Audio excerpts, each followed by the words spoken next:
What topic makes you tick? What inspires you the most? What do you think about the most? These are all different questions you can ask yourself to figure out what your niche is gonna be. For me, I was like, okay, here are two different niches that I was really going back and forth with. LGBTQ content and then also fashion content. I still incorporate that LGBTQ content, but my main focus is fashion. It sounds weird to say that being queer was like my niche, but like it's social media, so that's kind of like the name of the game. I was really going back and forth between, should I just make like being bisexual my entire niche, like brand deals based on that, like I could work with lesbian dating apps, or should I make fashion my niche and try to work with fashion brands? While I have so many different things to say about being queer, I have so many different experiences to share, creating an identity where people know me based off fashion feels a lot more comfortable for me, but also a lot more fulfilling. I feel like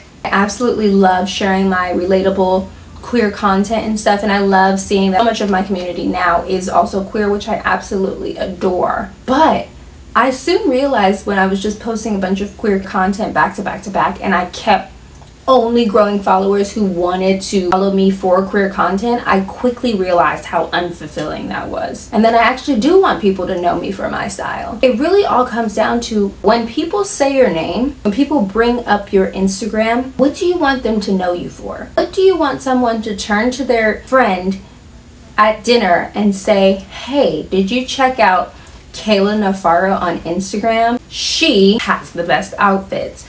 And that's when I had to get real with myself. I was like, wait, yeah, they could turn to their friend and say she's bisexual and she's attractive, she's funny, and that's great too, don't get me wrong, and I am. But when I really sat down and thought about it, the thing that I pour my entire soul into is fashion. So that's what I want to be known for. So whatever it is that you want people to turn to their peers and say, oh my God, I know this person for this. This is my go-to for this. Then that needs to be your niche. So first, pick a niche. It's based off passion. Whatever makes you feel like, okay, this is something that I want people to know me for, and this is something that I've put my entire life into, and this is just something that feels good. Another way you can pick a niche is, what do you have the most experience with? Is there anything, and I'm sure there is, because we all have very different experiences as people. What is the thing that you feel like you have the most experience in, you have the most authority in?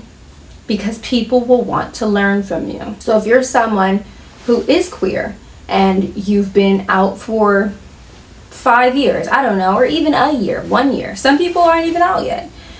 If you have any experience on that and you could share that with the world, that may be another sign that that could be your niche. The same way I will share tips like this about Instagram on YouTube, because it is authority that I have on Instagram now. I'm not the biggest creator yet, keyword, but I do remember being in those shoes of a beginner person trying to become an influencer on Instagram.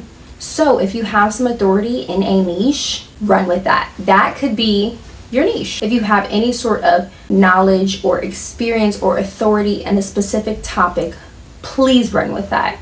Because first of all, the internet can always use more education. And that's not to say you're going to become the professor of whatever niche that you decide on.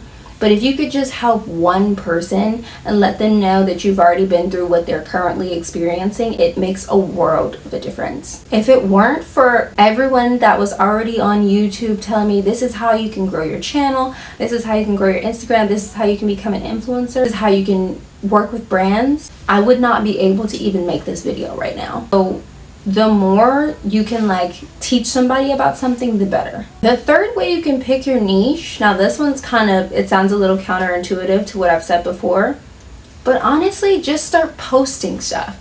If you really still, one, can't figure out what you're super passionate about, or two, can't figure out exactly what you have authority on yet, then just post.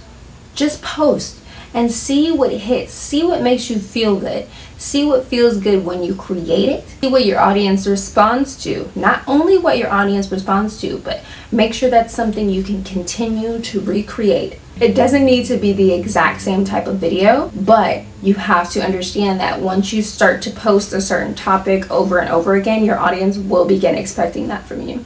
Again, that does not mean you can't dabble in anything else. I am primarily a fashion creator. I still post LGBTQ content. I still post home decor. I still post beauty. And sometimes a little lifestyle content too. And you can always incorporate your niche into whatever thing you want to venture into as well. So if you really just don't know where to start, you don't have any idea, just experiment. I mean, that's what it's really all about anyway. That's kind of what I'm doing with my YouTube channel now. I know we're talking about Instagram, but I've noticed that my audience on YouTube is taking a liking to me posting about social media tips. So I'm going to continue to give that to them. Does that mean I cannot also make a video about confidence, manifestation, queer tips? No, I'm still going to do that. I am making these videos right now so that they can give those other videos a platform. But first you have to have an audience to get anybody to see your content. So it's very important that you do choose something that people are going to want to continue engaging with. And once you see any little bit of engagement that's a little more than normal, for me at first that was just a few comments, and I was like, okay, maybe a few shares, maybe a few more likes than normal. Build that momentum, keep going. It all comes down to figuring out what you're passionate about, what you have any knowledge on at all. You don't have to be the most knowledgeable, but just any knowledge at all compared to any sort of beginner in that topic. And then also just playing around with it, seeing what feels good.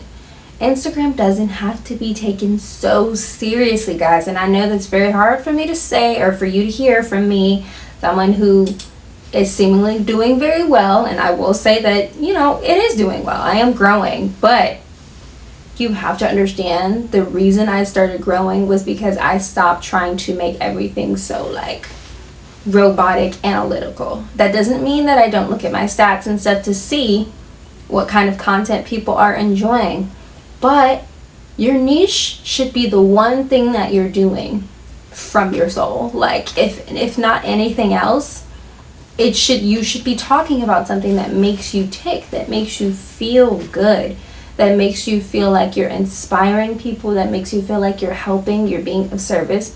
Because if you're not doing this for impact, this is going to be a very dark, lonely, and uncomfortable journey. It's already going to be a very spiritual journey getting into social media. So you shouldn't make that any harder on yourself by performing and pretending to be someone that you are not. Do not let the internet make you famous for a fake version of you. Please be yourself. Please do what makes you feel good, and your audience will find you. Pick that niche. If you have any questions, let me know in the comments, and I'm so grateful for my community. Bye.